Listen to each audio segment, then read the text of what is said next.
L'actualité, c'est aussi ce gérant d'une auto-école solidaire d'Aubervilliers qui a entamé une grève de la faim depuis quelques jours. Il proteste contre le retrait d'une subvention que lui accordait le département de Seine-Saint-Denis. L'Assemblée départementale met en cause sa gestion et un taux de réussite trop faible. Voyez ce reportage d'Emmanuel Hunzinger et de Louise Simondet. Ses anciens élèves et ses amis sont venus le soutenir. Voici une semaine que Fatit Lili, le gérant de cette auto-école sociale, ne s'alimente plus. Une grève de la faim pour protester contre la fermeture de son association. La grève de la faim, c'est en fin de compte, c'était le dernier recours face à l'injustice.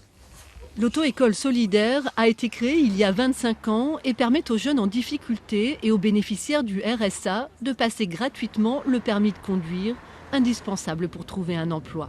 Grâce à AutoPlus, j'ai pu changer de métier, j'ai pu obtenir mon permis de taxi. Aujourd'hui, je me sens si fier d'être chauffeur de taxi. Depuis cet été, les voitures écoles sont à l'arrêt, les salles restent vides et 5 personnes ont été licenciées. Les caisses sont vides. Le conseil départemental, le principal financeur de l'association, a décidé de ne plus la subventionner.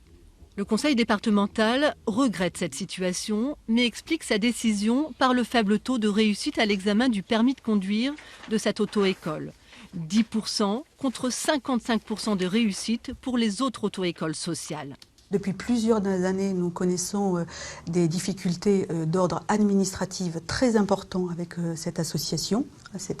Et nous avons des résultats très faibles par rapport à d'autres associations. L'association doit s'inscrire dans la démarche, dans le projet, dans les règles administratives. On est sur des fonds publics, on doit pouvoir justifier de ces financements de fonds publics. L'auto-école solidaire s'estime victime d'une injustice et souhaite reprendre le dialogue. Le département, lui, affirme l'avoir alerté à de nombreuses reprises et avoir été suffisamment patient.